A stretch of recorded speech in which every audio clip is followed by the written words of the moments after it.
estimados asistentes, es un honor para mí estar hoy aquí delante vuestro presentando este ciclo sobre la desinformación, el laberinto de la desinformación, y tengo que agradecer enormemente a la Fundación La Caixa y también al proyecto Iberifier por su apoyo y por su generosidad que nos ha permitido poder organizar estas 3 sesiones.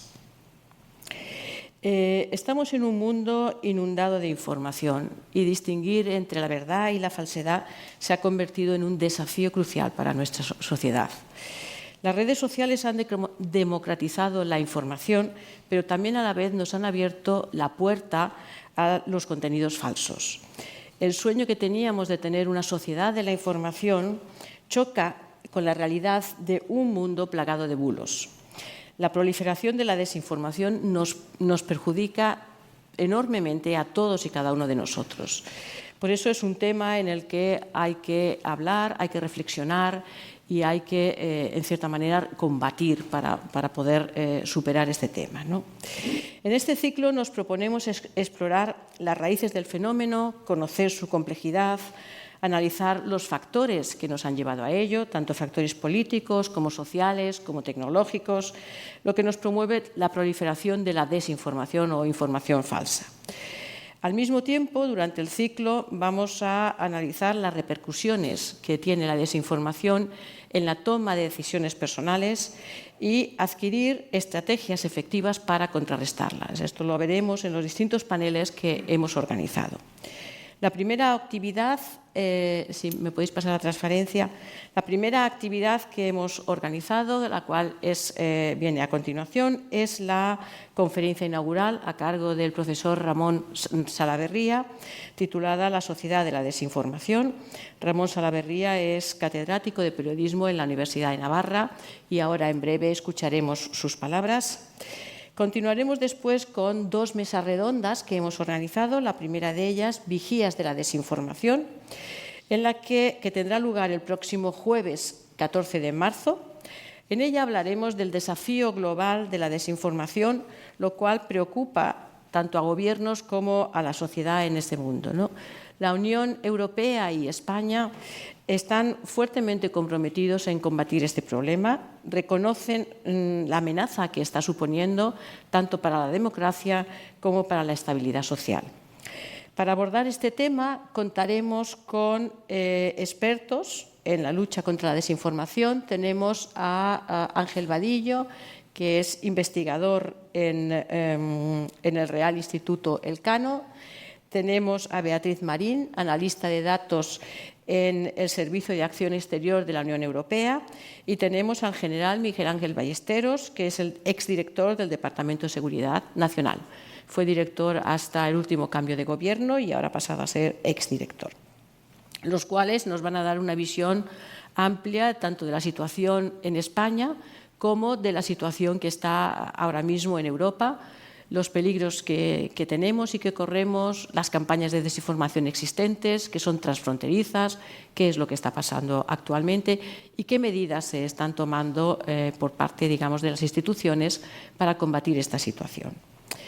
Finalmente, tenemos una segunda mesa redonda que será el 21 de marzo. La hemos titulado «Cómo detectar la mentira». En ella exploraremos la necesidad de colaboración. Para detectar y combatir esta situación necesitamos la colaboración, tanto entre las instituciones y gobiernos como empresas de tecnología, los verificadores, la academia, la sociedad civil, en realidad prácticamente todos los agentes sociales, ¿no? Y cómo la educación mediática puede ser un antídoto efectivo para contrarrestar la desinformación, promoviendo un mayor entendimiento, una mayor capacidad crítica en esta era digital que nos ha tocado vivir. Para abordar todos estos temas contaremos con la participación también de expertos de nuevo. Tenemos a Ana Tobella, directora y fundadora de Verificat, empresa de verificación que está aquí en Cataluña. Tenemos a Pere Bohigas, entre otras muchas cosas, periodista y observatorio de la IA en la Universidad Internacional de Cataluña. Y tenemos también a Rafael Rubio, catedrático de la Universidad Complutense de Madrid.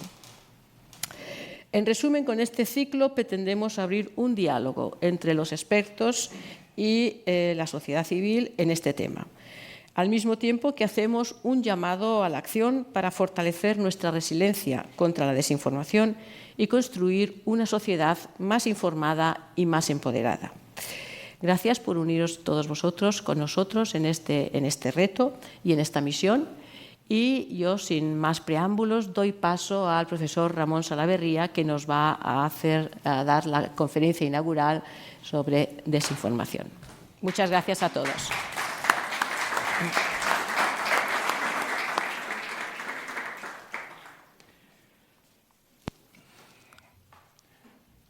Si las mentiras fueran estrellas fugaces, estaríamos en plena noche de las Perseidas. Basta con aguardar unos instantes para que en cualquier tribuna pública, medio pseudoperiodístico o plataforma digital divisemos la siguiente patraña que cruza rutilante el firmamento de la información. A menudo, igual que nos ocurre con los destellos diminutos y efímeros que iluminan las noches de agosto, ni siquiera llegamos a percatarnos del paso de las mentiras. Circulan tan rápido y la esfera pública es tan grande que apenas percibimos una mínima parte de los embustes, manipulaciones y bulos que nos impactan sin parar. Los engaños que más nos cuesta ver son, de hecho, aquellos que coinciden con nuestro punto de vista. Ocurre igual que cuando miramos a las estrellas. Vemos mejor aquellas que lucen enfrente de nosotros, pero apenas advertimos las que se sitúan detrás.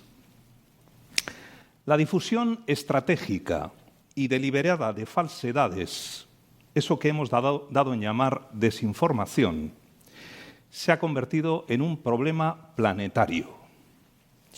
Así que, para empezar, antes de entrar en materia, permítame aclarar el asunto sobre el que vengo a hablar hoy aquí y sobre el que trata todo este ciclo, la desinformación. Según la Comisión Europea, la desinformación es aquella información verificablemente falsa o engañosa que se crea, presenta y divulga con fines lucrativos o para engañar deliberadamente a la población y que puede causar un perjuicio público.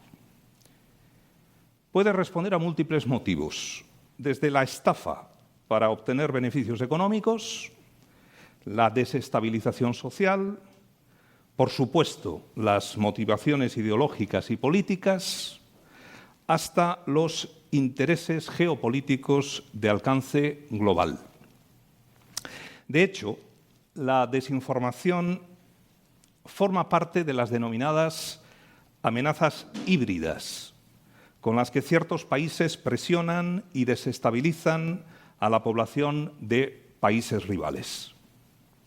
Además de los instigadores internacionales, también existen instigadores nacionales, como grupos de interés por razones ideológicas, religiosas, económicas u otras, cuyo daño puede ser similar.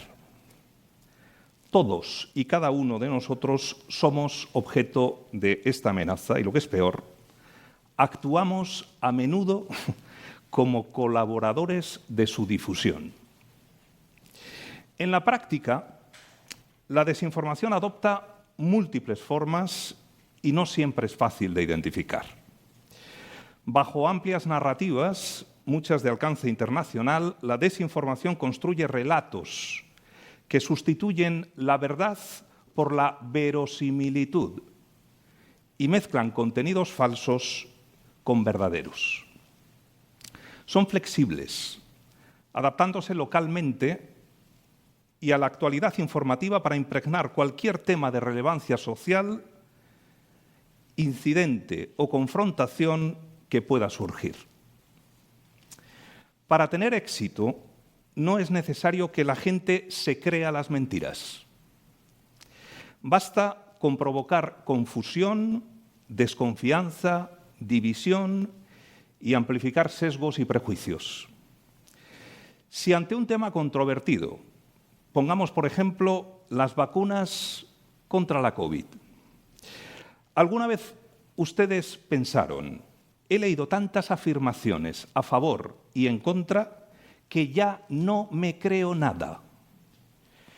Sepan que en ese momento los desinformadores ya habían triunfado con usted. El objetivo último de la desinformación, insisto, no es el engaño, sino la desconfianza. Cuando en una sociedad se resquebraja el hormigón de la confianza, todo edificio se tambalea y puede llegar a desmoronarse. Mediante esa estrategia de suscitar recelo, temor o incredulidad, los desinformadores persiguen transformaciones estructurales y de largo plazo en la esfera pública, más que resultados inmediatos en torno a un asunto polémico. La desinformación es una gota malaya que erosiona nuestros vínculos y rompe nuestras certezas. Los instigadores se apoyan en técnicas como el uso de la atracción emocional, la repetición machacona de visiones simplistas que entendemos rápido y especialmente en el caso de la desinformación ideológica nos apuntan más a las tripas que a la cabeza. La desinformación usa 1000 disfraces. Desde un mensaje aparentemente inocente que alguien comparte en un grupo familiar de WhatsApp, hasta la más sofisticada e imperceptible de las ultrafalsificaciones generadas mediante inteligencia artificial. A partir de esta descripción de la situación actual, sin duda ustedes habrán adivinado por qué he elegido para esta conferencia el sombrío título de La sociedad de la desinformación. Este título alude, como es evidente, a ese otro concepto más luminoso que nos acompaña desde hace más o menos medio siglo, el de la sociedad de la información. Este término designa la sociedad postindustrial donde la transformación económica, social, cultural y política ha venido determinada por el uso intensivo de la información. En esta sociedad, la clave para la riqueza ya no tiene carácter físico, sino inmaterial, los datos. Pero esa sociedad tiene pies de barro, colapsa cuando la información se adultera. Igual que un sistema económico quiebra si alguien falsifica masivamente su moneda, la sociedad de la información se derrumba si el dato que creíamos cierto resulta ser una mentira. En la sociedad de la desinformación, los creadores y difusores de desinformación, líderes sin escrúpulos, políticos de medio pelo, agitadores a sueldo, gañanes en general, nos apedrean con sus bulos de manera masiva, orquestada y sin descanso. Frente a su amenaza, los ciudadanos necesitamos información contrastada y fiable, esa que el periodismo, entre otras instituciones sociales, está éticamente obligado a suministrar. Soy catedrático de periodismo, así que me van a permitir que hable con especial detalle sobre el rol del periodismo como dique ante la desinformación rampante.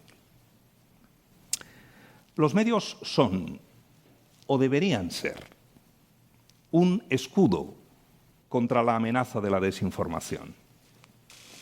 Reconozco que me apasiona el periodismo y lo defiendo ante el general descrédito en el que ha caído. Fui periodista y ahora investigo y enseño sobre periodismo. Me preocupa mucho el futuro de esta profesión. Y como verán por lo que diré, no pretendo sonar corporativista, ni mucho menos. El periodismo es una profesión con enormes problemas y defectos. También con una contribución social clave. La información, conviene recordarlo, es un derecho fundamental contemplado por la Declaración Universal de los Derechos Humanos y como tal está amparada por todas las constituciones de las democracias del mundo. Necesitamos, por tanto, contar con organizaciones que proporcionen a la ciudadanía información actual, diversa y, sobre todo, veraz. Aunque proliferan pseudomedios que mienten adrede y sin reparo bajo ropajes aparentemente periodísticos, lo cierto es que la mayoría de los verdaderos medios y periodistas cumple cabalmente con esta labor. De hecho, hay organizaciones periodísticas que han convertido la misión de luchar contra la desinformación en su principal razón de ser. Las agencias de verificación informativa, por ejemplo, centran su esfuerzo en desmentir los bulos, como esos astrónomos que otean el universo en busca de grandes meteoritos que apuntan a la Tierra. En el caso de los fact-checkers, escudriñan el cosmos de la información, desenmascarando falsedades y mensajes de odio que pretenden corromper la vida pública y manipular a los ciudadanos. Sin duda suena exagerado comparar la desinformación con el Armagedón, término que no solo ha servido de título para una película taquillera, sino que sobre todo designa en varias religiones el fin catastrófico del mundo. Por ahora no parece que las mentiras nos hayan puesto en semejante riesgo terminal. Sin embargo, lo cierto es que en enero de este año 2024, el mismísimo Foro Económico Mundial de Davos ha situado a la desinformación como la mayor amenaza mundial para los próximos años. Tras la experiencia de la ola global de desinformación desatada durante la pandemia o más recientemente con motivo de la invasión rusa de Ucrania y de la guerra entre Israel y Hamás, muchas otras voces apuntan en el mismo sentido. Debemos reconocer, por tanto, que es un problema grave, que precisa ser enfrentado desde múltiples ámbitos, tales como la seguridad, las leyes, la investigación, la educación y, por supuesto, también el periodismo. Pero no debemos quedarnos solo con los aspectos negativos. Como saben, los buenos estrategas, allá donde hay una amenaza, asoma también una oportunidad. Por eso, sin desdeñar los innegables riesgos sociales que comporta la desinformación, en los próximos minutos miraré al fenómeno de la desinformación desde una visión poco frecuente: la oportunidad. La preocupación social respecto del auge de las falsedades brinda al periodismo una inmejorable ocasión para reivindicarse y reconstruirse. Si los ciudadanos perciben la proliferación de las noticias falsas como un peligro, el periodismo tiene una oportunidad única para reivindicar su papel como garante de la veracidad informativa. Se trata ni más ni menos de que los medios redoblen su compromiso con su labor esencial. Que recuerden cuál es el fundamento del periodismo, esa profesión que se basa en investigar y contar asuntos actuales y relevantes, por incómodos que puedan ser, con garantía de independencia y, sobre todo, verdad. Diversos estudios y encuestas vienen repitiendo en la última década que el principal problema de los medios no es económico. En realidad, la crisis financiera del periodismo, su pertinaz dificultad para reconstruir sus modelos de negocio, es más bien un síntoma de una enfermedad más profunda: la caída a plomo de la credibilidad. La crisis reputacional del periodismo es un problema que, en mayor o menor grado, afecta a la prensa en la práctica totalidad de los países occidentales. No es solo que los fieles lectores de periódicos de antaño o los puntuales televidentes del telediario hayan comenzado a faltar a su cita cotidiana con la información. Es que esas mismas personas han comenzado a perder la confianza en aquellos medios que antes sentían como su casa, para caer en brazos de vocingleros de las redes sociales y en no pocas ocasiones de embaucadores profesionales. El declive del periodismo es general en Occidente. Pero si se entra en el detalle de los estudios, se advierte que hay países en los que la situación pinta peor que en otros. Por desgracia, uno de los lugares donde en los últimos años más ha caído la credibilidad del periodismo es España. En 2018, un estudio del estadounidense Pew Research Center sobre la percepción social del periodismo en Europa indicaba que la credibilidad de los medios públicos y privados en España se situaba a la cola de los 8 países analizados por el estudio. Los otros eran Reino Unido, Suecia, Países Bajos, Alemania, Dinamarca, Italia y Francia. En 2022, el Digital News Report, informe sobre el consumo de información digital que coordina a escala mundial la Universidad de Oxford y que en España corre a cargo de la Universidad de Navarra, reveló que la pérdida de confianza de los usuarios españoles en las noticias se había agravado.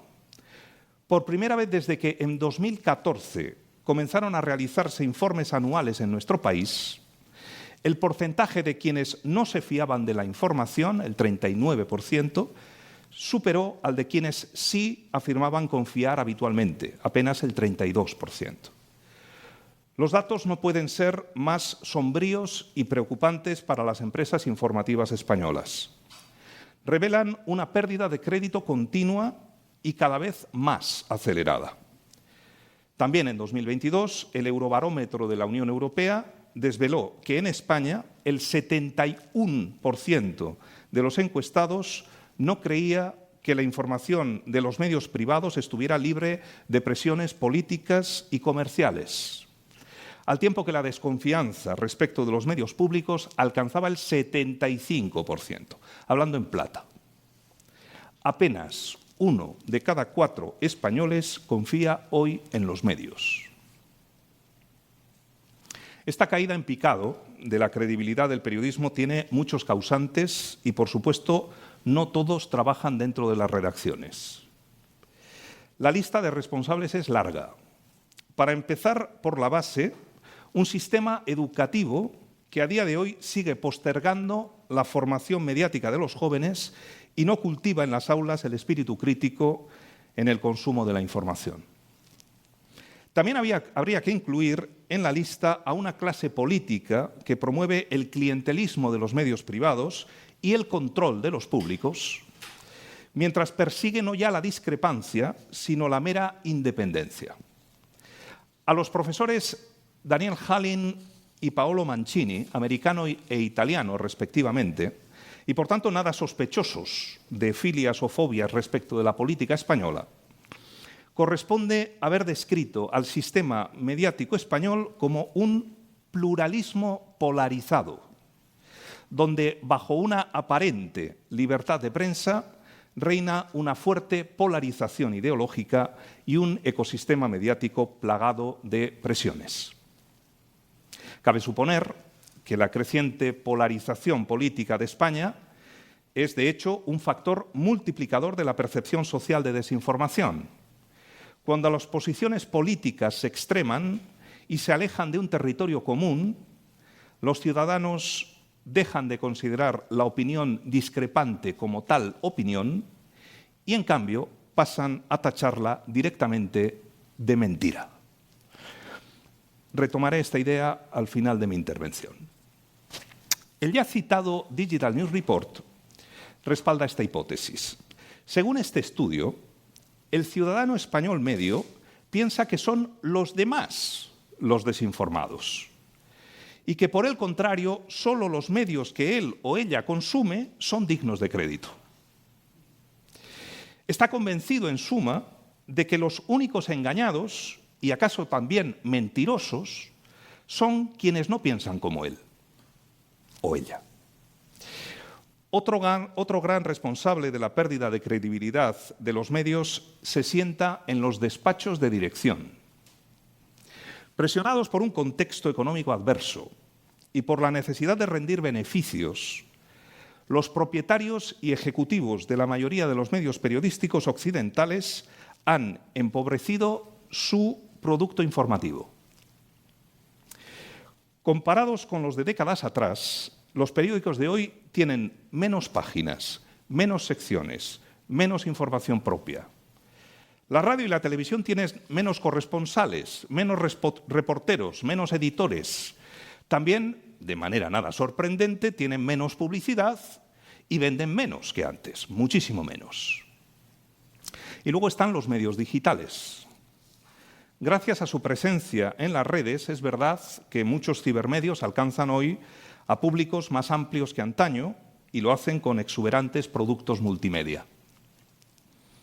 El contenido digital resulta más cautivador y ubicuo que el de cualquiera de los medios clásicos. Por desgracia, su retorno económico sigue siendo insuficiente. Y el balance preocupante. Hay un convencimiento general de que las decisiones gerenciales han mermado la calidad de la información, su alcance, precisión, originalidad, estilo, hasta dejarla por los suelos. Los medios españoles no están libres de este universal deterioro, por supuesto. Muchos fenómenos confabulan, en fin, contra la credibilidad de los medios. En este contexto ha emergido la espiral de desinformación con inquietantes efectos para la sociedad. Muchos la han visto como una amenaza que viene a sumarse a todos los demás problemas. Pero ¿y si aprovechamos esa amenaza como una oportunidad? Son incontables los informes y análisis que han abordado en las últimas décadas las claves del declive del periodismo. También, por supuesto, los que han ensayado propuestas para atajar el problema. Hay, en fin, tantos diagnósticos de la decadencia periodística como recetas para remediarla. Pero lo cierto es que, lejos de resolverse, el problema no hace más que empeorar. Sería muy pretencioso, por tanto, suponer que yo pueda dar con la tecla y resolver en unos minutos de conferencia el mayúsculo desafío que tiene en jaque a toda una industria global desde hace décadas. Conviene reconocerlo, el problema estructural del periodismo es muy serio y tiene muy difícil solución. Sin embargo, persistir en las decisiones erráticas y cortoplacistas que han conducido a los medios hasta su calamitoso estado actual parece la mejor garantía de su hundimiento definitivo. Esta obstinada estrategia, si se puede calificar así, solo servirá para cumplir, una vez más, la máxima de Groucho Marx: de victoria en victoria hasta la derrota final. En The Elements of Journalism, el análisis que yo considero más profundo y de mayor impacto en este primer cuarto de siglo sobre la pérdida de credibilidad del periodismo, Bill Kovac y Tom Rosenstiel plantean el problema con nitidez. Les cito. En su etapa de esplendor, afirman estos dos autores norteamericanos, el periodismo ha sobrevivido porque ha ofrecido algo único a la cultura: información independiente, confiable, exacta y amplia, que los ciudadanos requieren para dar sentido al mundo que les rodea. Los datos continúan mostrando que la credibilidad declinante tiene más que ver con la percepción de que los periodistas no han estado a la altura de esos valores. Cierro comillas. Se trata, por tanto, de un problema de renuncia a unos principios, del olvido de la propia identidad ante la presión ejercida por diversos factores, la transformación tecnológica, la creciente polarización política y la endeblez financiera. La fórmula para escapar de ese laberinto solo puede comenzar por una decisión: dejar de deambular sin rumbo y volver a la casilla de salida, o lo que es lo mismo, regresar a los principios fundacionales del periodismo. ¿Y cuáles son esos principios en el siglo XXI? El primero, la transparencia. Si los medios desean recuperar el crédito de los ciudadanos, deben comenzar por rendir cuentas de su trabajo. Confiamos en las personas cuando conocemos cómo se comportan, cuáles son sus valores y, sobre todo, por dónde no están dispuestos a pasar jamás. Nada produce más confianza que la certeza sobre los límites morales y viceversa. Para recuperar la confianza, por tanto, los medios de comunicación deben comenzar por comunicar al público las normas éticas que rigen su proceder. Deben informar de cómo trabajan y cuáles son sus principios. Deben explicar cuáles son sus métodos de investigación y, siempre que no haya un motivo justificado para ocultarlas, deben ser claros respecto de las fuentes que han empleado. Asimismo, tienen que explicar qué contenidos han elaborado bajo criterios estrictamente editoriales y cuáles, por el contrario, proceden de acuerdos económicos con empresas o entran en esa lábil categoría de los contenidos patrocinados. Con la llegada de las informaciones generadas por inteligencia artificial, los medios también están obligados a desvelar qué contenidos han sido elaborados por periodistas y cuáles se han creado mediante sistemas algorítmicos. Más allá de las cuestiones editoriales, la transparencia debe extenderse hasta los aspectos económicos. Los medios deben dejar claro quiénes son los propietarios, de dónde vienen los fondos y cuáles son las verdaderas cifras de negocio. Para que un medio resulte creíble, no basta en suma con un par de artículos editoriales bien intencionados y unas pocas medidas cosméticas. Quien exige transparencia a los demás debe dar antes ejemplo de transparencia. Otra clave para recuperar la credibilidad es rectificar con rapidez y sin medias tintas.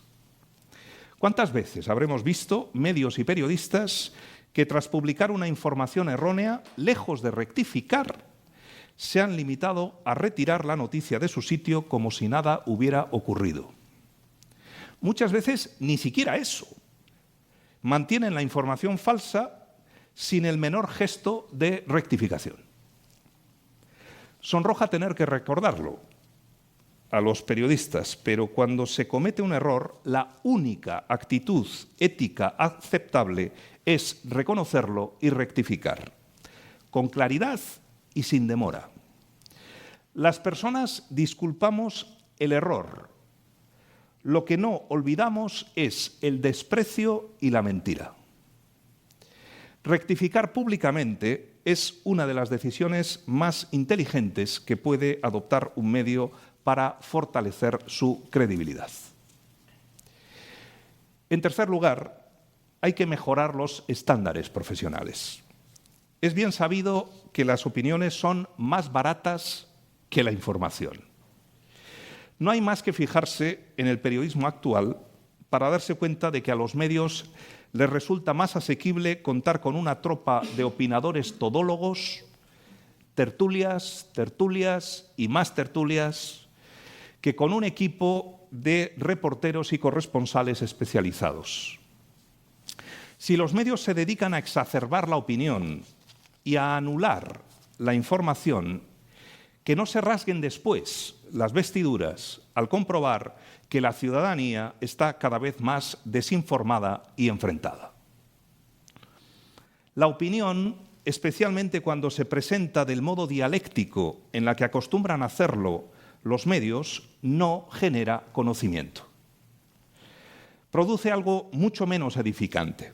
En el mejor de los casos entretiene, pero a menudo causa división y odio.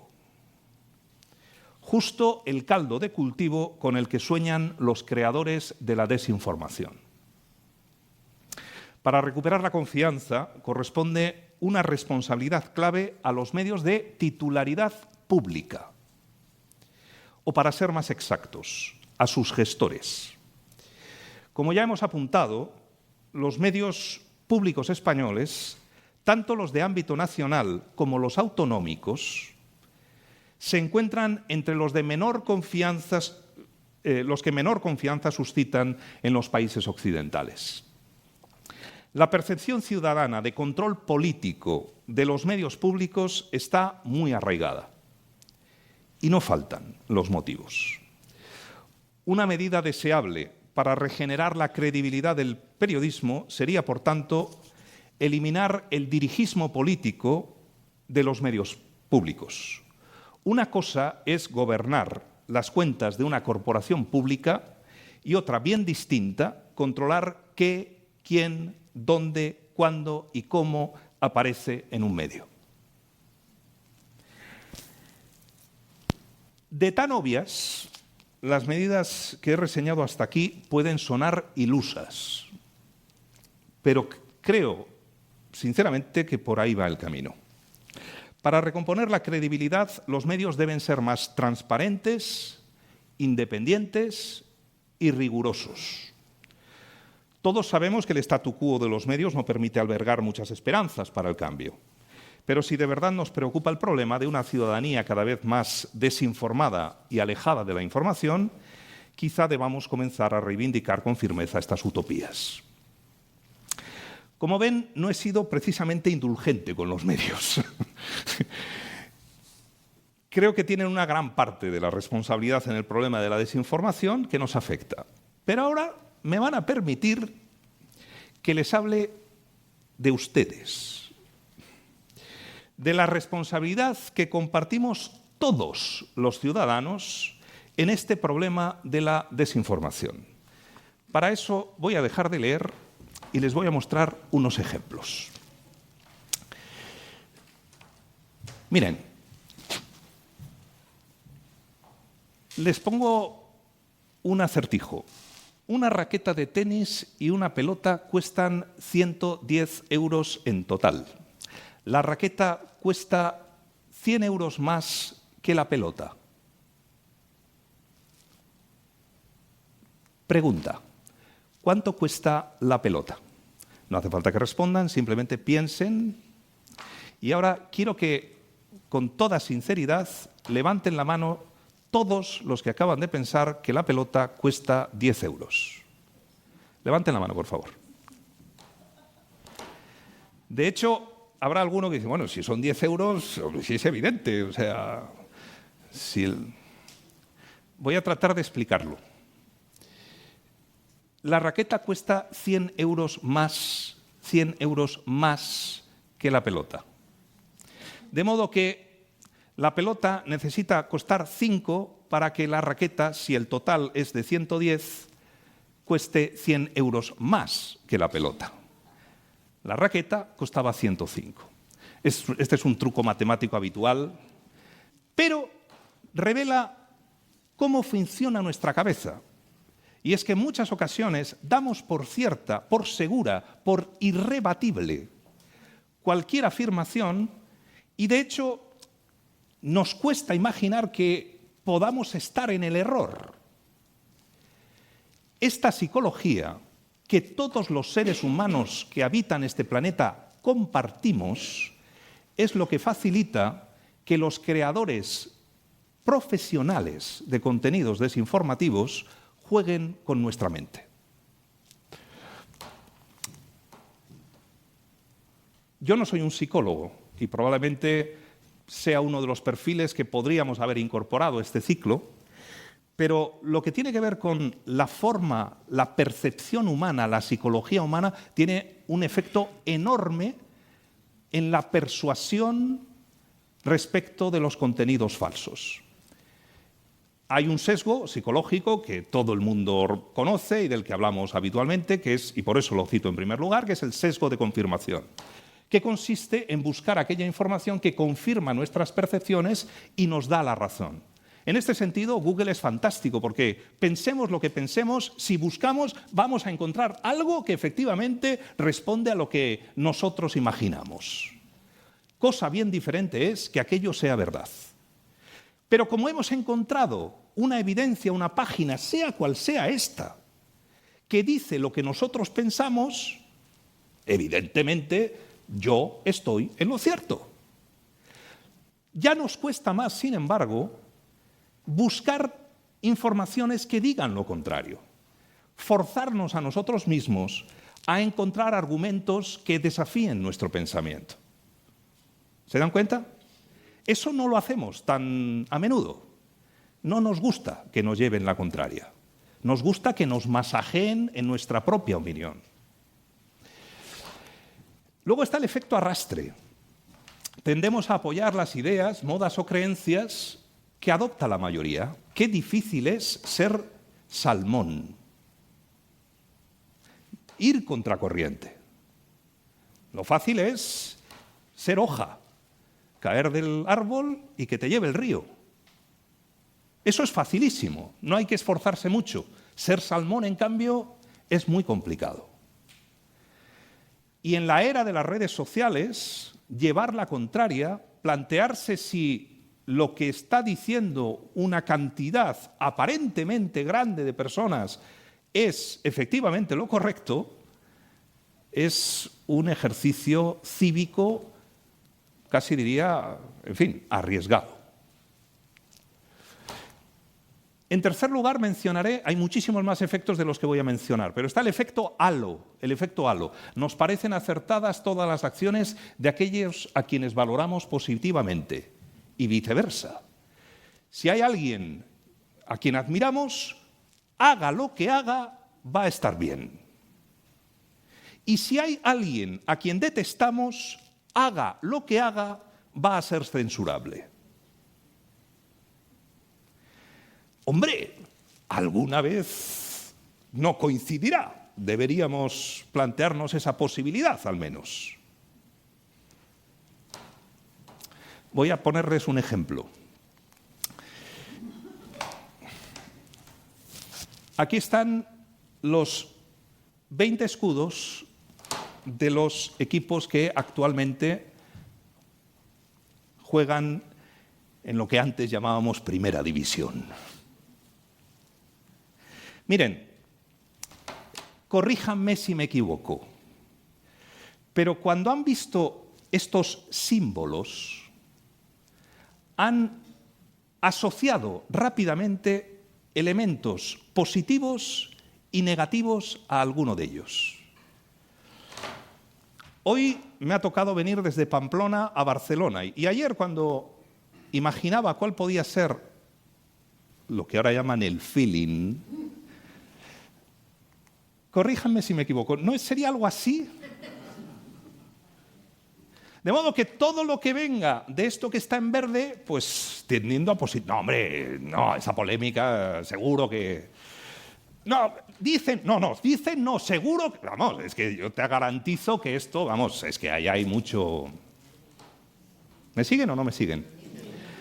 Claro, cuando lo que nos persuade son nuestras emociones, más que los argumentos o las evidencias, deberíamos como mínimo reconocer que estamos siendo condicionados por ese tipo de pulsiones emocionales más que por nuestro análisis racional de lo que ocurre. Y si esto rige para esto, pensemos si no puede estar rigiendo también para otro tipo de cuestiones. Efecto Dunning-Kruger, tiene así como nombre casi de personaje, lo de Kruger, no es Freddy, sino Dunning-Kruger. Cuanto menos sabe una persona sobre un asunto, más confianza muestra en sí misma. No tienen que salir del ascensor de su comunidad para comprobarlo. ¿Sí o no? La caldera. Lo que hay que hacer. Pero vamos a ver, ¿usted qué sabe de agua caliente sanitaria? No, pues yo te digo. Pues igual hay que traer a un técnico, a un fontanero, que es el que sabe. Insisto, no hace falta salir, iba a decir, del ascensor pero que cada uno piense en su casa también, o en su espejo.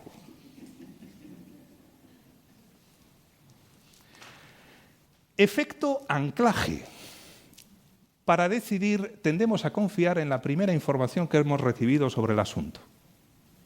Nuestra mente tiene una forma bastante peculiar de funcionar, y es que la primera idea que recibe se queda clavada y es enormemente difícil de desterrar.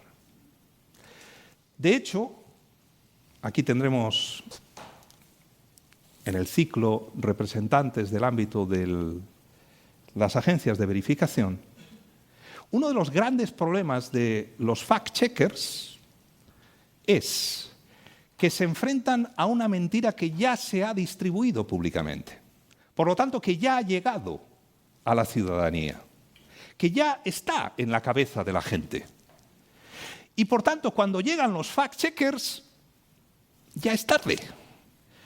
Porque, y de esto hay, en fin, experimentos que lo confirman, suele ocurrir que una persona cuando lee una verificación de un fact-checker sobre algo que recibió y que creyó originalmente una patraña, una mentira, un bulo, quizá en los minutos inmediatamente siguientes a la lectura de la información de la verificación habrá pensado que aquello efectivamente era falso, pero yo no estaba confundido, es que me dieron una... Pero nuestra cabeza funciona de la siguiente manera. La propia verificación funciona a la larga como un clavo más que nos confirma. Yo algo leí, pero no me acuerdo de lo que leí. Y como lo primero que recibí fue aquello, curiosamente, la verificación termina produciendo efectos contraproducentes.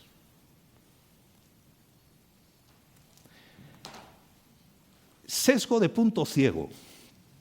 Tendemos a asumir que los demás son más vulnerables a los sesgos cognitivos que nosotros mismos. Antes les decía que iba a recuperar, en un punto de mi conferencia, esta idea de que los engañados siempre son los demás. Engañarme a mí. Vamos, a mí, ¿quién me va a engañar? A mí no me engaña nadie. El año pasado publicamos un artículo en una revista de investigación internacional titulado de esta manera, se lo voy a traducir, Nobody Fools Me Perception, la percepción de a mí nadie me engaña. Influencia de la edad y de la educación en la sobreconfianza a la hora de detectar la desinformación. Hicimos una investigación que consistía en reunir a personas como ustedes, de todo tipo y condición, y en esto quiero decir jóvenes, gente mayor, gente con una formación superior, gente con una educación más básica, hombres, mujeres, en fin, una distribución, una representación bastante fiel de lo que es la sociedad. Lo que se llaman focus group, grupos focales.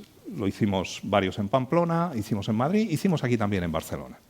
También para combinar ciudades de tamaño medio con ciudades mayores, en fin, tener una percepción razonable de lo que es el ciudadano medio. ¿Y saben lo que nos encontramos? Que hay una cierta percepción, bueno, una percepción extendida de sobreconfianza en lo que uno consume informativamente. Y que, en cambio, hay una desconfianza respecto de la información que consumen los demás. Cuando introdujimos la variable de la edad, nos dimos cuenta de que los mayores, no sé si ustedes tienen nietos, hijos, pues los mayores tienden a desconfiar de los jóvenes. No, porque es que estos no consumen información en fuentes de calidad, si no leen el periódico, no ven el telediario, están todo el día con los influencers, ¿cómo te vas a enterar así? Así te engañan seguro. Y cuando les preguntabas a los jóvenes, ¿saben lo que respondían? No, es que mi abuelo no se entera, mi padre no tiene ni idea. A ver, vamos a ver, si es que le mandas cualquier cosa por el móvil y es incapaz de poderse manejar, lógicamente, claro, no tiene ni idea. De hecho, al final nos dimos cuenta de que hay no un nobody fools me, sino un nobody fools us. La idea de que nosotros, los que tenemos una cierta formación, los que tenemos una cierta edad, pues estamos a salvo de la desinformación. Son ellos, los jóvenes, los que están sometidos a este problema. Y viceversa. Y viceversa. ¿Saben lo que les digo? Que todos, absolutamente todos, absolutamente todos. ¿Y por qué pensamos, voy terminando ya, que las noticias que los demás consumen son falsas? Para esto tengo que hacer un pequeño ejercicio que voy a ver si soy capaz de guiar. Miren, desde una perspectiva dialéctica, podríamos concebir que la barrera entre la falsedad y la verdad es nítida, que son compartimentos estancos. Esto es verdad y esto es mentira. Veo caras que se mueven en dirección horizontal, lo cual en el mundo occidental al menos indica negación. Atendiendo a esa idea que comparto, les diré que los límites entre la verdad y la mentira responden más a esto. Hay cosas que son incuestionablemente falsas y otras incuestionablemente ciertas. Pero hay un territorio que es enorme, donde hay que entrar al detalle. Miren, he hablado mucho sobre la desconfianza que ustedes, los ciudadanos, tienen respecto del periodismo. Y en una perspectiva un tanto utópica, tiende a pensarse que el periodismo debería ser una profesión que jamás debería tocar el territorio de la falsedad. Lo tiene prohibido, son profesionales de la información. Pero la realidad es que, como nos ocurre a todos nosotros, también a los periodistas, que se enfrentan a tener que informar con urgencia, con fuentes limitadas, en circunstancias no siempre confortables. Si ustedes conocen periodistas, pues, en fin, miren cómo se manejan. Pues es normal, es que sería inconcebible que no ocurriera que de vez en cuando estén en este territorio. Ahora bien, hay una gran diferencia entre pisar de vez en cuando el territorio del error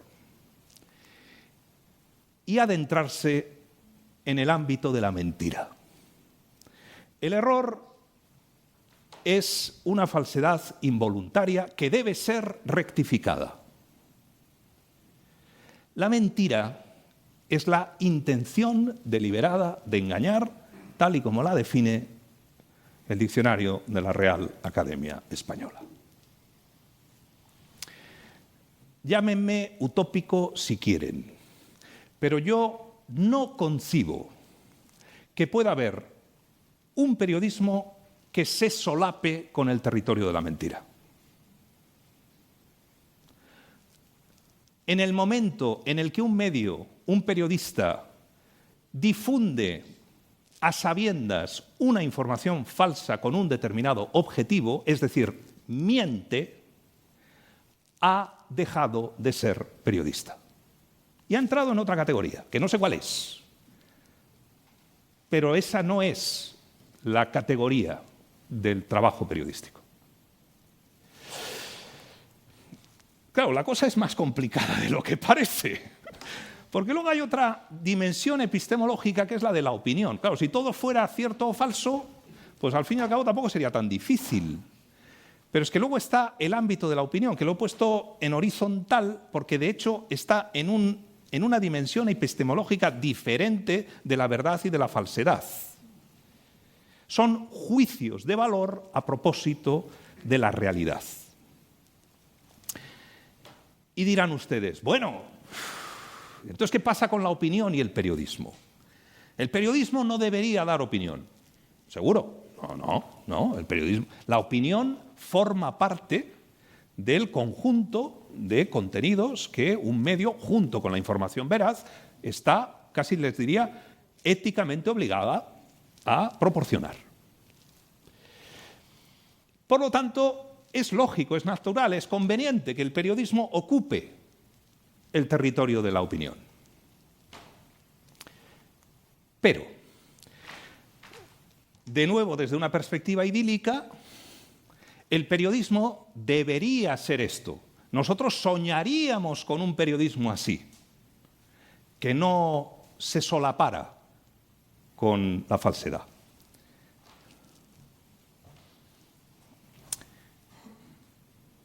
¿Saben lo que ocurre con la opinión? Que a veces nosotros estamos de acuerdo con ciertas opiniones y estamos en desacuerdo con otras opiniones. Y lo que tiende a ocurrir es que cuando nos encontramos con una opinión opuesta a la nuestra, le quitamos la categoría epistemológica de opinión y empezamos a motejarla como mentira. Y ojo, ¿qué ocurre cuando nos encontramos con una opinión que nos da la razón? Exactamente lo contrario. Es decir, cuando nos encontramos con una opinión propia, tampoco la consideramos opinión, sino que apuntala la verdad en la que nosotros estamos instalados. Termino ya. Desde una perspectiva periodística, yo pienso que el gran problema de la sociedad de la desinformación en estos momentos tiene que ver, y fíjense, yo no sé si va a mostrarse adecuadamente, pero que el periodismo, la verdad que deseamos consumir, se ha concentrado en el ámbito de la opinión y ha olvidado el territorio propiamente de la información. Se ha desinformado. Espero haberlo explicado de manera que se entienda. Y puesto que, como ha señalado María José al principio, y también ponía en la presentación de esta conferencia, que hay una serie de indicaciones que ustedes se pueden llevar hoy de aquí, me van a permitir que les indique unas buenas prácticas finales. En primer lugar, seleccionen bien su dieta informativa. Así como nos alimentamos con múltiples alimentos para generar una dieta saludable, con la información ocurre exactamente igual. Comer siempre lo mismo no es sano. Fuentes diversas y acreditadas. En la comida, una vez más, hay comida rápida, comida de baja calidad, comida tal vez muy energética en un momento dado, pero que a la larga pues, nos produce perjuicios en la salud. Debemos contrastar y verificar la información. Tenemos que desarrollar una responsabilidad ciudadana en ese terreno. Y desarrollar una cierta escucha atenta. La capacidad de prestar atención a lo que se dice y cómo se dice. Un escepticismo crítico no significa desconfiar de todo. No les estoy diciendo que salgan de esta puerta no creyéndose nada. Al revés, les he dicho que el gran objetivo de la desinformación es multiplicar la desconfianza. Pero la forma de generar confianza es informarse bien. Fuércense a buscar argumentos contrarios. No busquen únicamente el masaje en su propia opinión. Desafíen su pensamiento.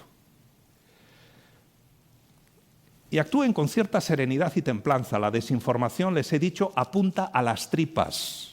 Cuando noten que algún mensaje les calienta,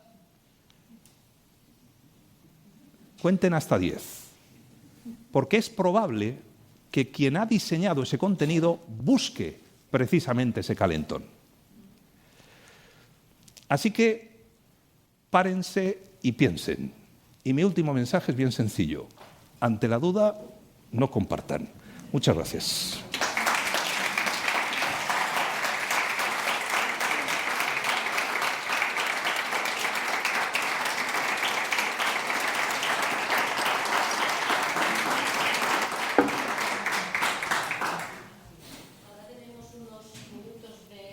Para preguntas, si alguna persona quiere preguntar algo, aprovechando que tenemos aquí al profesor Salaverría.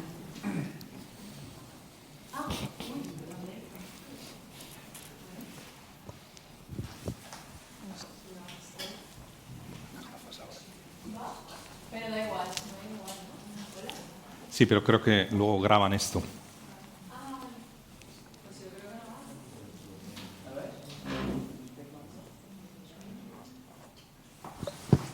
Ahora. Vale. Ahora sí.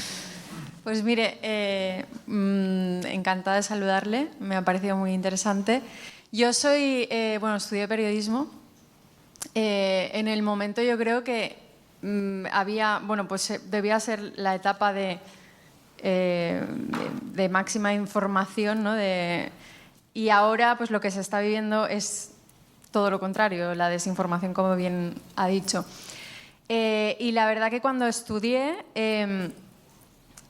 me desencanté completamente de la profesión, la verdad. Yo tenía pensado estudiar precisamente porque soñaba con ser una cronista, ¿no? Ir al lugar de los hechos y documentarme bien. Y luego lo que me encontré en los medios fue todo lo contrario. Entonces pasé a actriz. ¿Por qué? Porque pensaba, pues ya que tengo que interpretar o tengo que de alguna manera mentir, al menos la gente sabe que esto es ficción. Con lo cual de aquí yo me puedo transformar lo que quiera y puedo transformar la realidad que me dé la gana, pero de una manera honesta, porque al final la gente sabe que es ficción. Y un apunte que quería también comentar es que es increíble, pero como periodista hacía menos trabajo de campo que como actriz, que cuando me tengo que poner un personaje, o cuando tengo que interpretar un personaje de una época o de lo que sea, tengo que hacer muchísimo más trabajo de campo. Y es curioso, ¿no? Decir, vale, estamos haciendo ficción, sin embargo, me estoy acercando mucho más a la verdad que precisamente con el periodismo, que tenía que explicar una realidad y, sin embargo, pues la manera de hacerlo era completamente presionada por todos los aspectos que usted ha dicho, ¿no? Económicos, por la línea editorial del periódico, de la radio, del canal de televisión que fuera. Y entonces, claro, realmente fue un desencanto. Quería compartir esto, ¿no? Porque es, bueno, Esto es parece paradójico. un círculo de periodistas anónimos, ¿no? Sí. Cuenta tu historia, ¿no? Completamente. Es triste que hayas tenido esa experiencia. Yo sinceramente pienso que es una profesión apasionante, una profesión con enorme responsabilidad social, y hay muchas personas a quienes les encantaría que no hubiera periodistas y que hacen todo lo posible porque los periodistas desaparezcan. No podemos permitirlo. Pero no por una cuestión corporativa, ojo, sino por una cuestión de responsabilidad ciudadana. Completamente. Necesitamos periodistas que cumplan la función periodística. Completamente. A mí me encanta el periodismo, lo estudié de verdad de manera vocacional. Lo que me desencantó es la manera de hacer. Que como yo no puedo cambiar el mundo, pues ¿En cuántos medios estuviste? Pues en paro 3 porque me duró poco. Entre ellos también medios públicos. Pero bueno, que también te digo que es fundamental que haya un cambio. Fundamental, porque es que si no sí que se va al traste y es muy importante el periodismo para la sociedad. Creo que ha quedado claro que estoy de acuerdo. Venga. Aquí delante. Gracias por la conferencia. No vamos a entrar en los aspectos epistemológicos de la verdad, la opinión, pero sí, claro, sí hay un punto corporativista en lo que dices. Si bien es cierto que ha sido la actitud de ciertos periodistas que han causado un descrédito enorme, también es cierto que no ha habido un código deontológico que elimine a aquellos profesionales que han mentido de una manera clara. Seguimos arrastrando las famosas armas masivas en Irak o la implicación de ETA en los atentados del 11M, que serán mañana, ¿no? Entonces, si la propia profesión no es capaz de repeler a aquellos o expulsar a aquellos que de manera clara y utilizando los medios públicos han engañado a la población y han envenenado, por otro lado, la opinión, ¿cómo es posible que luego se diga que sea el ciudadano quien tiene que hacerlo? Porque al fin y al cabo tú puedes dejar de ver TV1 o no oír al señor Urdasi o no leerle, pero claro, simplemente hay todo un corporativismo detrás. Es decir, ¿dónde está la deontología de esa de la que hablabas anteriormente? Que está en la transparencia, en el mismo gremio de informadores que no hacen esta defensa, es decir, estos no, por favor. Y claro, hasta que no haya esto, cuando hay alguien que, yo me dedico a la ciencia, cuando hay alguien que hace un plagio, automáticamente le quitamos y todo el mundo se entera. Esto no pasa. Tú decías, a veces algún periodista quita las cosas, pero no se disculpa. Pues seguimos esperando esas disculpas, esas y muchas otras, ¿no? Seguramente parte de lo que ocurrió con el COVID-19, que he visto que has hecho un artículo en ese tema, es también lo mismo. Ha habido un montón de profesionales, si se pueden llamar así, que han desinformado de manera clara con unos objetivos claros y siguen en su puesto. Los límites entre, como lo he dicho antes, entre la verdad y la falsedad son más difusos de lo que tendemos a pensar.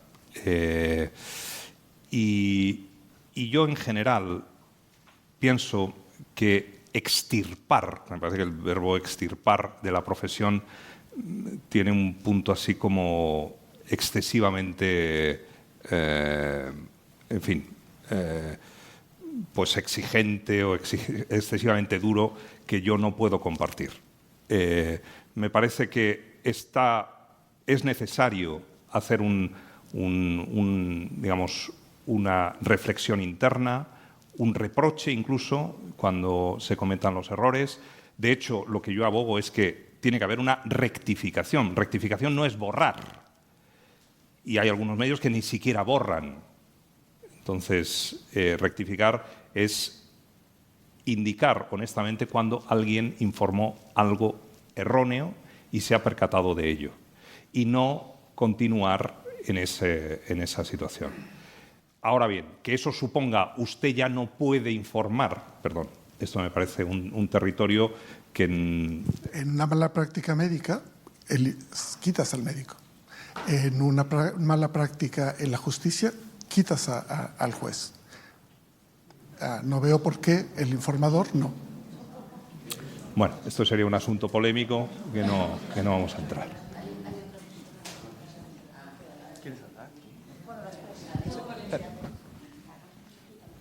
Sí, hola. Bueno, en primer lugar, felicitar por la presentación porque, había asistido a otras parecidas y en general siempre ocurría o que era un periodista tradicional que se quejaba de los nuevos medios o era alguien hacia un lado, un sesgo ideológico que se quejaba que los que manipulaban a los otros. Es la primera vez, digamos, que veo una conferencia, una presentación que creo que que ha sido como más ecuánime y más centrada en la verdad, en las cosas, ¿no? Tal como son.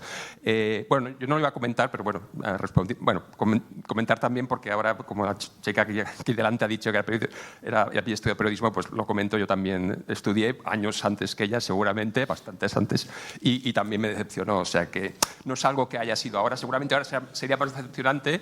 Yo hablo de los 80, casi 90, y también me decepcionó. Por lo tanto, pues creo que es una cosa que viene de tiempo, ¿no? Y de alguna manera, por así decirlo, pues creo que ya incluso entonces se podía anticipar, digamos, pues esta degradación, por así decirlo, esta decadencia del periodismo. Estoy de acuerdo, yo también me gusta el periodismo, considero que es fundamental, importantísimo, y por eso soy pesimista, ¿no?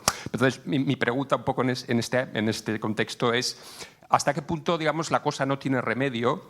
Porque por mucho que haya periodistas que quieran serlo y, en fin, y la sociedad pues esté de acuerdo que es una cosa necesaria y fundamental para la democracia, no nos olvidemos que al final estamos hablando de economía, de un contexto económico entre las noticias son productos también. Pueden ser productos políticos cuando hablamos de medios públicos, pero en lo privado pues al final hay que sacar dinero, ¿no? O influencia, que a veces parece que se busque, ¿no? Más que el dinero. Entonces, mi pregunta es, en este contexto, ¿cuál sería el modelo de negocio? Yo es que veo que no hay modelo de negocio y, por lo tanto, es difícil que haya el periodismo que nos gustaría.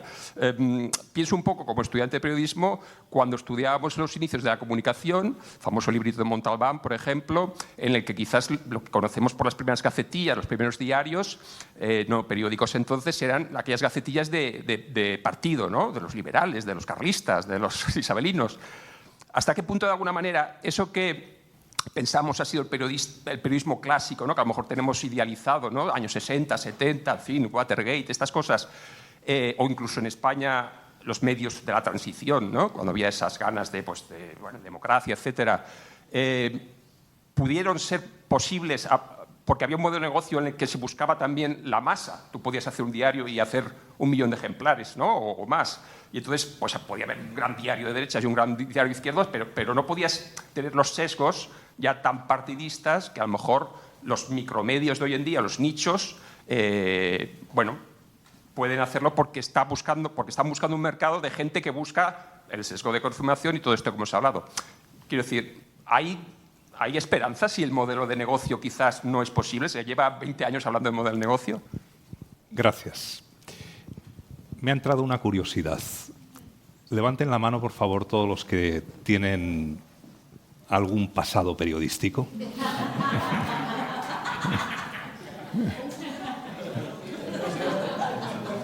¿Y presente? Muy bien, gracias. Es llamativo que los que han preguntado son ellos y ellas, hasta ahora, en gran medida. Bueno, vamos a ver. La cuestión del modelo de negocio en el periodismo, desde que se produjo la transformación digital a mediados de los 90, es un asunto recurrente. Y, desde luego, es evidente que no está resuelto, ¿vale? De modo que si antes he dicho que sería un tanto presuntuoso por mi parte poder dar la clave en una conferencia de cómo se va a resolver el problema del periodismo, le puedo garantizar que si yo supiera cómo resolver el problema del modelo de negocio del periodismo, no sería profesor de universidad, sino que yo en estos momentos estaría cobrando muchos más ceros de los que cobro en alguna alta dirección de una corporación internacional, porque no existe la respuesta para eso. Ahora bien, sí le diré que en estos momentos se está produciendo una transformación tecnológica que yo solo puedo comparar con la que se produjo a mediados de los 90 con la llegada de Internet. Fíjese que han ocurrido cosas relevantes en estos 30 años. Han aparecido pues, las redes sociales en la primera década de 2000, después llegaron los móviles y nos cambiaron la forma del acceso a la información y la comunicación con otras personas. Han pasado cosas muy transformadoras, pero yo creo que nada tiene una potencia transformadora tan grande como lo que se avecina con la incorporación masiva de las tecnologías de inteligencia artificial. En el último año hemos experimentado, quien más, quien menos, pues esas herramientas de generación automática de contenidos, texto, imagen, sonido. Y en el ámbito periodístico le puedo asegurar que este ha sido un asunto que ha producido un deslumbramiento importante. La inteligencia artificial, una de las cosas que va a permitir es generar volumen de información de manera mucho, pero cuando digo mucho es mucho más intensiva de lo que ahora las redacciones son capaces de generar. De modo que el volumen ya no va a ser un frente de, digamos, de conflicto. ¿Dónde va a estar la capacidad de diferenciarse en los medios? Y una vez más asoma mi carácter un poco optimista y utópico, si quieren. Prefiero ser un optimista que un cenizo, sin ninguna duda. Pues yo pienso que los medios que pretendan no ya sobrevivir, sino consolidarse en este escenario, van a tener que recuperar ese periodismo clásico al que usted aludía. Ese periodismo artesano, ese periodismo con voz propia, ese periodismo que se va a fijar en asuntos que no son los que la máquina por sí sola es capaz de elaborar. Y por fin vamos a tener un modelo de periodismo donde esos peajes de generar en bloque, que probablemente, corríjame si me equivoco, pues llevaron a algunas de las personas que han llegado a rechazar, pues a salirse de la profesión, les va a abrir un espacio que será más pequeño probablemente, pero espero yo más gratificante, porque vamos a necesitar de nuevo ese tipo de periodismo. Hola, yo quería hacerle una pregunta, yo no tengo nada que ver con el periodismo, estoy aquí detrás, hola, nada que ver con el periodismo.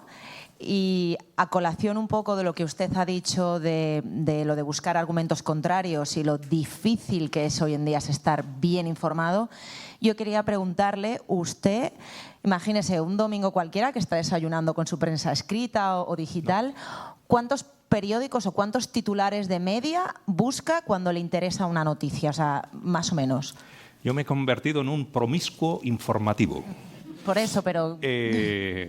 Yo trato, cuando busco esa diversidad, no es que busque una diversidad en mi entorno local o en mi entorno nacional, sino incluso en el entorno internacional. Vale. Yo, claro, lo que te permite la prensa digital es poder tener una comparación de opiniones y de evidencias muy grande. Luego, yo me apoyo en las redes sociales desde una perspectiva periodística. Yo tengo una cuenta de Twitter desde hace mucho tiempo, pero yo sigo a 100 personas, 100 cuentas. Y dirán, ¿solo 100? Bueno, 100 que voy cambiando con el tiempo. ¿Por qué 100? Porque ya tengo identificado que esas 100 personas son personas que comparten información que vale la pena. Y yo no tengo interés de ser el primero en enterarme, sino de enterarme lo que realmente es cierto. ¿Me explico? Entonces, yo cuando predico esa selección de las fuentes y esa tendencia a ser, pues digamos, a pasar el trillo o cribar un poco la información, pues me refiero a este tipo de hábitos. No se trata de pagar más por la información, aunque no viene mal. Yo tengo suscripción en varios medios, y alguno incluso impreso. Hay un medio que tengo suscripción y prefiero leerlo en papel. ¿Saben cuál es? National Geographic, la revista. Llevo 20 años, 20 y tantos años suscrito a la revista. Y yo creo que he mirado a la web de National Geographic en media docena de ocasiones, y la tengo gratis para mí. Pero ese es un medio donde yo disfruto en ese tipo de soporte. Yo les invitaría a hacer eso.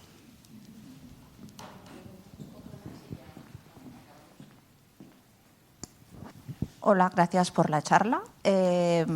Bueno, un tema que acabas de sacar, que yo la última diapo que has puesto de las buenas recomendaciones añadiría la de pagar por informarse. Creo que la información hay que pagarla, que los nuevos modelos de negocio al final van a ser los viejos modelos de negocio.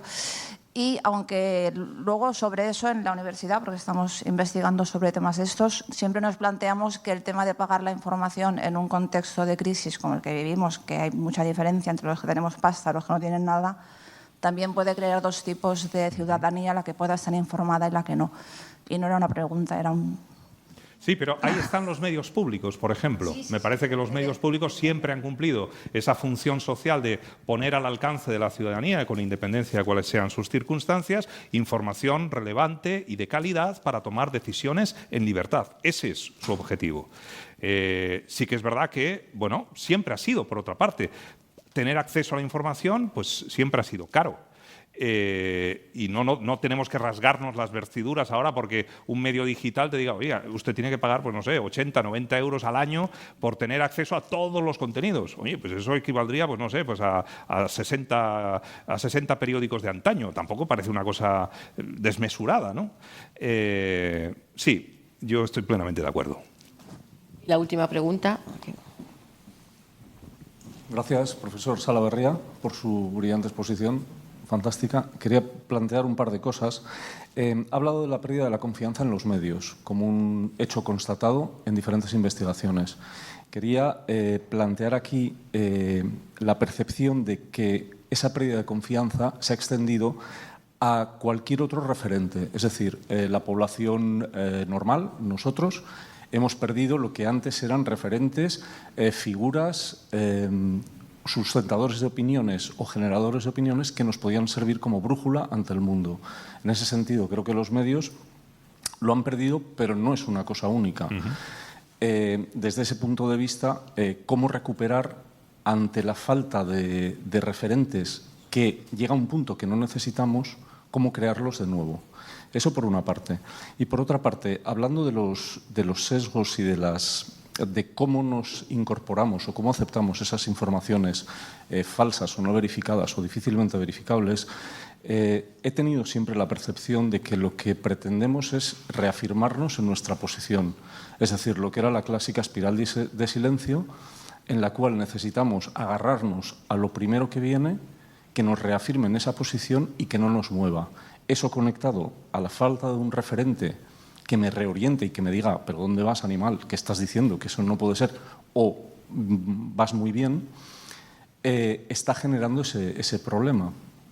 Y por último, esta reflexión me la he planteado mucho a propósito de la guerra abierta entre Israel y Hamás, donde personajes que se dedicaban a la profesión periodística han traspasado las líneas que nos planteaban las últimas diapositivas y se han metido en unos territorios bastante complicados, en lo que yo entiendo que se han transformado de periodistas en propagandistas, sin cambiar de empresa, sin cambiar de marca y directamente engañando al personal, utilizando fuentes, como decía, no verificadas y que incluso cuando se plantean de dónde sale esa información, por qué no se reafirma, por qué hoy se dice 1000 muertos y mañana no sabemos nada, por qué dices que no te puedes incorporar o incluir en el ejército cuando entras y no se llega a explicar qué pasa o qué no pasa de verdad. Todo eso creo que está, digamos, cultivando y facilitando ese crecimiento de noticia falsa y que nos hace a todos, pues, no mucho más vulnerables, sino mucho más convencidos de que estamos bien, de que no existe el problema. Bueno, esto daría para otra conferencia. Vamos. Trataré de ser breve. Sobre la tercera pregunta, suscribo. Sobre la segunda pregunta, diré que hay una frase que se sitúa probablemente en el podium de la que más placer nos produce pronunciar. No sé si es medalla de oro, plata o bronce, pero medalla seguro. Ya te lo decía yo. O sea, llevar la razón, que te den la razón, o poder demostrar que uno estaba en lo cierto, es de esas cosas que nos esponja, que nos produce una especie de placer. Oye, ya no como, ya estoy lleno, ya no necesito más. ¿Vale? Bien, y luego, con respecto de la primera pregunta. Es verdad que el problema no es un problema únicamente periodístico. Es un problema institucional. Es un problema de confianza social. Yo he utilizado la palabra hormigón en un momento. Se resquebraja. Y yo creo que en estos momentos tenemos una sociedad donde hay una erosión, una sensación de que los lazos, los vínculos se han roto. Y esto tiene que ver con un término que no ha aparecido apenas, pero que es muy relevante, que es el término polarización. Cuanto más se alejan los elementos y más vacío se queda el espacio común, más difícil es entenderse entre unos y otros. Yo creo que este es uno de los grandes problemas que tenemos. Muchas gracias, Ramón. Muchas gracias a todos por haber venido a la conferencia y al debate que hemos tenido después. Y os emplazamos para que, bueno, pues que vengáis para el jueves que viene, que tendremos un debate sobre la situación en España y en Europa con los ponentes, y será un debate más abierto. No será tipo conferencia, será tipo mesa redonda. Muchas gracias y buenas noches a todos.